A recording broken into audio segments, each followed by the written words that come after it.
Hello, how are you? Welcome. I am Alpa Parmar.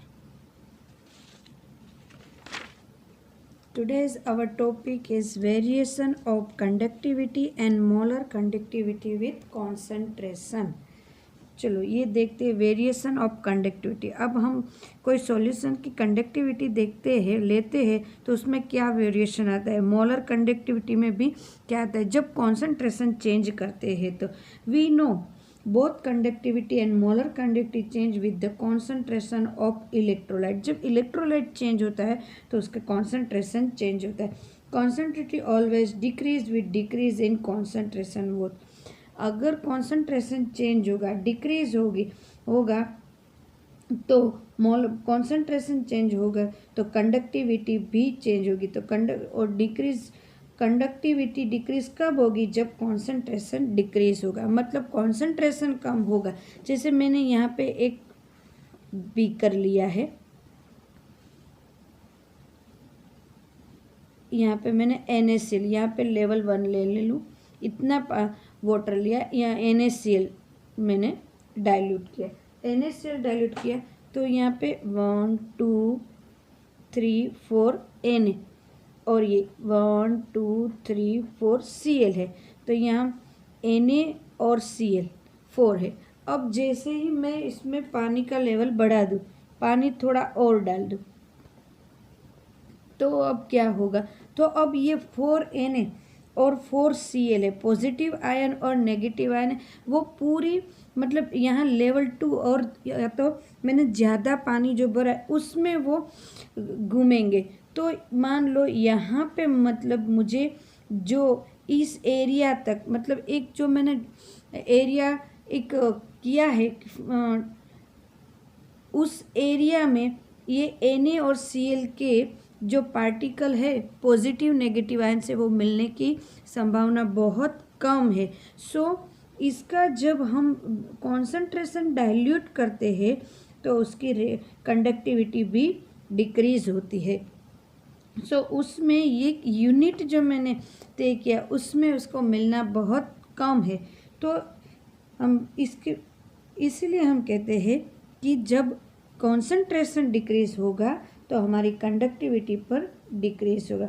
Week and strong electrolyte दोनों में थोड़ा changes होता है। हम जानते हैं जब स्ट्रॉन्ग इलेक्ट्रोलाइट होता है जैसे NaCl, उसको जब हम वाटर में डाइल्यूट करते हैं तो पूरी तरह वो डिसोसिएट हो जाता है, पॉजिटिव और नेगेटिव आयन पूरी तरह डिसोसिएट होता है। बट हम कोई वीक इलेक्ट्रोलाइट को डिसोसिएट पानी में मतलब उसको डिसोल्व करते तो उसका डिसोसिएशन पूरा नहीं होता, आयनिक जो उसमें से जो आयन बनते हैं वो पूरी तरह नहीं होता, थोड़े बहुत जैसे हमने 11th में पढ़ा है बहुत ही उसका कम डिसोसिएशन होगा।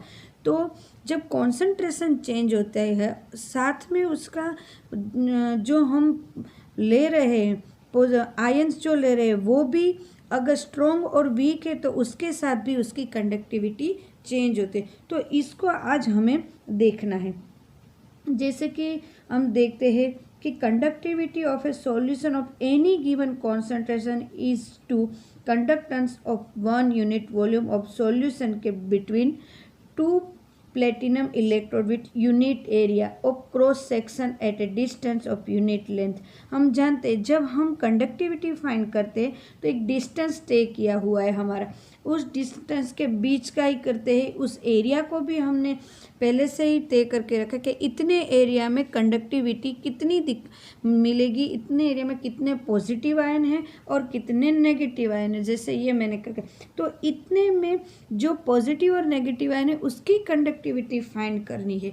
तो वो फाइंड करने के लिए हमने एक आगे जो हमने टर्म किए उस टर्म के बेस पे हमें एक इक्वेशन मिलता है G equal to KA into L, जहाँ A और L हमने पहले से ही तय करके रखा है क्योंकि हम जो कर रहे हैं कंडक्टिविटी हम फाइंड कर रहे हैं वो रोड है, रोड के बीच का डिस्टेंस उसका एरिया वो कांस्टेंट है ये, और ये है kappa K। So molar conductivity of solution of given concentration is the conductance of volume V solution contain 1 mole of electrolyte between 2 electrodes with area cross section A and distance length L। तो उसके ऊपर depend करता है। सो इसके ऊपर से हमें जो हम आगे की टर्म ले रहे उसके ऊपर से हमें ये मिलेगा लैम्बडा एम मतलब molar conductivity into K A into L equal to kappa K. यहाँ L equal to A equal to V मतलब volume. So L M equal to lambda M equal to K V. ये हमें एक equation मिला जो हम आगे की टर्म से ही करते आ रहे हैं। सो हमें अगर कोई स्ट्रॉन्ग, मान लो हमने कोई स्ट्रॉन्ग ऐसा इलेक्ट्रोलाइट ले लिया, तो स्ट्रॉन्ग इलेक्ट्रोलाइट का हम प्लॉटिंग करें तो ये मैंने प्लॉटिंग दिखाया स्ट्रॉन्ग इलेक्ट्रोलाइट का। यहाँ पे सी कॉन्सेंट्रेशन ले लेते हैं, यहाँ पे लैम्बडा एम मोलर कंडक्टिविटी ले लेते हैं, तो हमें उसका प्लॉटिंग है वो इस तरह से मिलता है। जैसे जैसे कॉन्सेंट्रेशन बढ़ता जाता है इलेक्ट्रिक कंडक्टिविटी थोड़ी धीरे धीरे डिक्रीज होती जाती है। कॉन्सेंट्रेशन कम आगे आगे जब बढ़ता है, कॉन्सेंट्रेशन बढ़ता जाता है तब उसकी कंडक्टिविटी डिक्रीज होती जाती है। और यहाँ से ऐसा मिलता है, जैसे यहाँ अलग से प्लॉट करके दिखाओ तो हमें ऐसे मिलेगा ऐसे। बट इसको हम थोड़ा आगे अपने आप प्लॉटिंग कर दे तो ये जो मिलेगा वो लैम्बडा ज़ीरो इनिशियल मिलेगा ये। तो ये स्ट्रॉन्ग में तो बहुत ईजी है कि हमें ऐसा ही मिलता है। जैसे मैंने ये KCl का किया उसी तरह NaCl का, क्योंकि इसमें डिसोसिएशन हो जाता है, स्ट्रॉन्ग इलेक्ट्रोलाइट है वो डिसोसिएट होते हैं तो उसका तुरंत मिल जाता है हमें, मतलब इजी वे में हम इसको फाइंड कर सकते हैं कि हमें कैसे मिलेगा। तो इसके ऊपर से हम एक ये स्ट्रॉन्ग इलेक्ट्रोलाइट में अगर डिसोसिएशन हो गए तो उसकी कंडक्टिविटी हमें फाइंड करनी है, तो वो बहुत ईजी वे में हम उसका डिसोसिएशन निकाल सकते हैं कंडक्टिविटी। जैसे लैम्बडा एम मोलारिटी जो ली है हमने वो लैम्बडा ज़ीरो एम, जो हमने यहाँ पे आगे थोड़ा सा प्लॉटिंग और बढ़ा दे तो जो वैल्यू आएगी वो लैम्बडा ज़ीरो एम माइनस ए किसके ऊपर डिपेंड करता है, तो ए इज़ कॉन्स्टेंट। NaCl और MgCl, मान लो मैंने NaCl का कोई एक सॉल्यूशन लिया तो उसमें जो डिसोसिएशन होंगे वो आयन Na का +1 इज वैलेंसी पॉजिटिव आयन और नेगेटिव आयन, एंड क्लोरीन का 1 इज 1 जिम, MgCl2 तो Mg का 2 और Cl का 1, तो उसकी वैलेंसी या तो वो पॉजिटिव और नेगेटिव आयन्स जो बनाते वो, तो ये डिफाइन करना इजी है, मतलब इसको ये इसकी वैल्यू बहुत इजी है। फिर C means concentration, root concentration लिखो या C1/2 लिखो। वैसे पहले रूट कॉन्सेंट्रेशन लिखा जाता था बट अब न्यू बुक के हिसाब से C1/2 लिखते, दोनों सेम। तो इस तरह से हम स्ट्रॉन्ग में बहुत इजी वे में कंडक्टिविटी फाइंड कर सकते हैं, मोलर कंडक्टिविटी ऐसे प्लॉटिंग के बेस पे फाइंड कर सकते हैं। जैसे मैंने ये प्लॉटिंग की, ऐसे हमें प्लॉटिंग मिलेगी C1 मोलरिटी हम जैसे ही इंक्रीज करती जाते हैं वैसे ही जो कंडक्टिविटी है वो डिक्रीज होती जाती है। तो ये हम इजी वे में फाइंड कर सकते हैं क्योंकि वहाँ पे डिसोसिएशन भी इजी हो जाता है। बट जब हम वीक सॉल्यूशन लेते हैं, वीक इलेक्ट्रोलाइट लेते हैं तब क्या होता है, स्ट्रॉन्ग में तो बहुत हो गया, वीक इलेक्ट्रोलाइट में कैसे लेते हैं। तो कोलरॉस जो एक साइंटिस्ट है उसने बहुत सारे बहुत सारे एग्जाम्पल अलग अलग टाइप के सॉल्यूशन लेके बहुत सारे प्रैक्टिकल करके उन्होंने फाइंड किया कि जब हम कोई भी ऐसे, पहले उन्होंने स्ट्रॉन्ग में किया कि अगर कोई स्ट्रॉन्ग इलेक्ट्रोलाइट ले लेते लाइक जैसे KCl NaCl, तो जो नेगेटिव आयन कैटायन अगर सेम है तो उसकी वैल्यू जो इलेक्ट्रोलाइट जो ये कैटायन सेम है तो उसकी कंडक्टिविटी है वो हमें सेम मिल रही है। उसी तरह ये NaCl NaBr ऐसा कोई स्ट्रॉन्ग इलेक्ट्रोलाइट ले ले जो डिसोसिएट जल्दी से हो रहा है तो उसमें पॉजिटिव आयन एनायन अगर सेम है तो उसकी भी कंडक्टिविटी हमें सेम मिल रही है।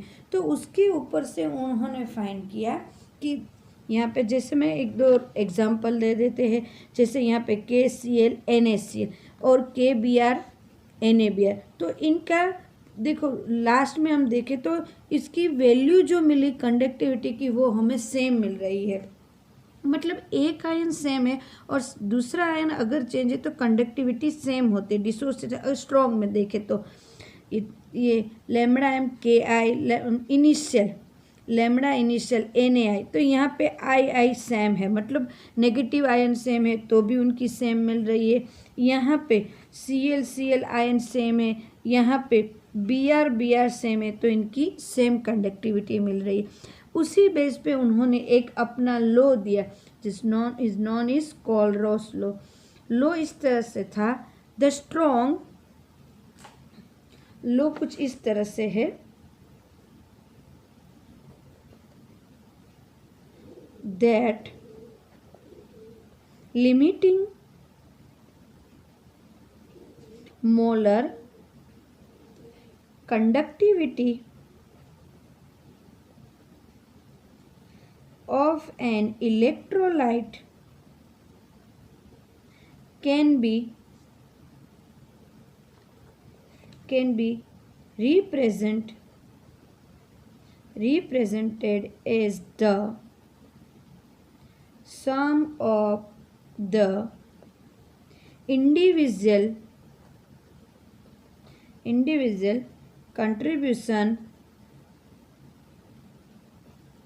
of the anion and cation of the electrolyte। मतलब इलेक्ट्रोलाइट सॉल्यूशन में जो ये पॉजिटिव और नेगेटिव आयन है उनके बराबर ही होगा, इनका जो कंट्रीब्यूशन होगा उनके बराबर ही होगा।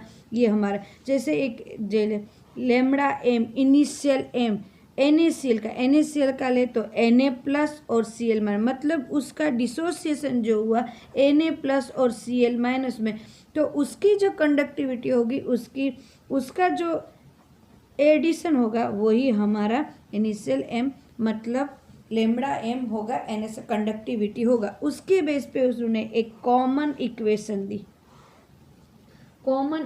दी, lambda initial M equal to positive ion and negative ion conductivity को फाइंड करने के लिए ये एक इंडिविजुअल एनायन और कैटायन जो इलेक्ट्रोलाइट है, स्ट्रॉन्ग इलेक्ट्रोलाइट है, उसमें जो होगा वही होगा उसकी वैल्यू।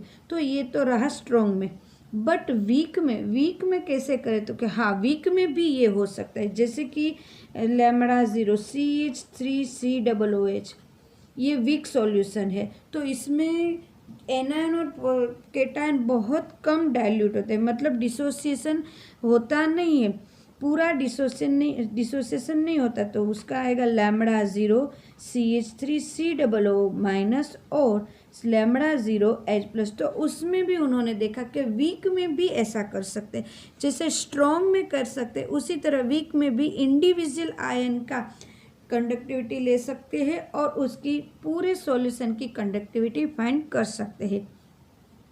तो कोलरॉस ने जो लॉ दिया वो स्ट्रॉन्ग और वीक दोनों के बेस पे चले, ऐसा लॉ दिया। This laws is very important for 2 marks and applications and numericals. So और उसके बेस पे उन्होंने पहले तो उन्होंने एक प्लॉट बनाया था, प्लॉट के बेस पे उन्होंने मतलब कंडक्टिविटी स्ट्रॉन्ग और वीक कंडक्टिविटी को फाइंड करने का उन्होंने मतलब सोचा, बट हमने देखा कि स्ट्रॉन्ग का तो हम ऐसे फाइंड कर सकते हैं, ऐसे प्लॉटिंग करते, बट वीक का उन्होंने देखा जैसे CH3CO, तो ऐसे ऐसे जैसे जैसे कॉन्सेंट्रेशन बढ़ता जाता है उसका कंडक्टिविटी बहुत लो होती जा रही, बट कभी ज़ीरो नहीं होती, कभी कहीं एक जब हम प्लॉटिंग बढ़ाते हैं तो भी ज़ीरो तो आती नहीं, मतलब कंडक्टिविटी पूरी तरह हम इसको नहीं समझ मतलब फाइंड नहीं कर सकते, पूरा इलेक्ट्रोलाइट होता ही नहीं है, वो इलेक्ट्रोलाइट है वो पूरा डिसोसिएट होता ही नहीं है पॉजिटिव नेगेटिव आयन में। यहाँ पे देखो स्ट्रॉन्ग में हम प्लॉटिंग बढ़ा के उसकी इनिशियल वैल्यू फाइंड कर सकते, बट इसकी इनिशियल वैल्यू फाइंड नहीं कर सकते, इसीलिए उन्होंने ये लॉ दिया है और ये एक इक्वेशन दी है जो स्ट्रॉन्ग और वीक दोनों में अप्लाई कर सकते हैं।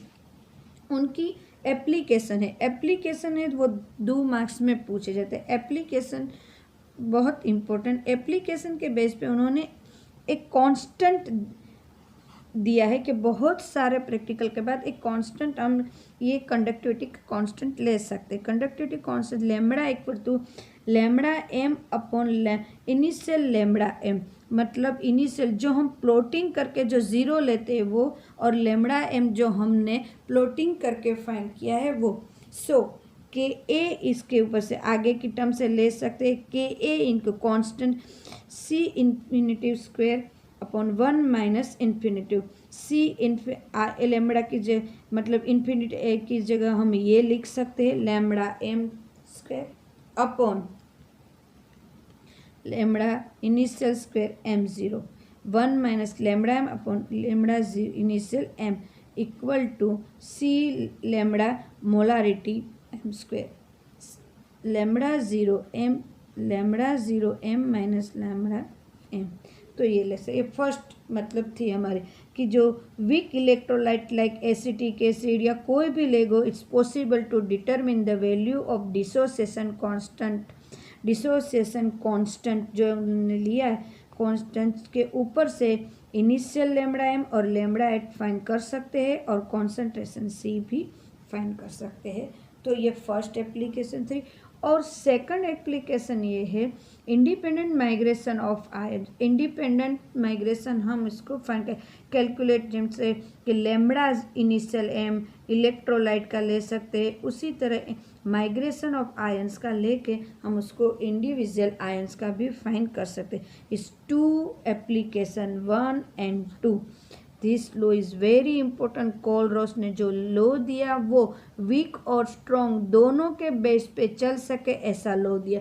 वीक बेस पे और स्ट्रॉन्ग बेस पे ये लो चल सकता है और बहुत सारे न्यूमेरिकल्स में इसको यूज़ करते हैं। जो हमारे पास पहले था हम स्ट्रॉन्ग को इजी फाइंड कर सकते थे बट वीक को नहीं कर पा रहे थे क्योंकि डिसोसिएशन नहीं हो रहा था। बट यहाँ पे कोलरॉस ने जो दिया वो स्ट्रॉन्ग और वीक दोनों को फाइंड करे इसके लिए दिया है। सो इस law is very important for 1 marks and ये न्यूमेरिकल्स के लिए। सो आई होप स्टूडेंट ये प्लॉटिंग और ये टर्म्स और ये पूरी की पूरी एप्लीकेशन आपको समझ में आ गई होगी। You understand very well. So thank you student.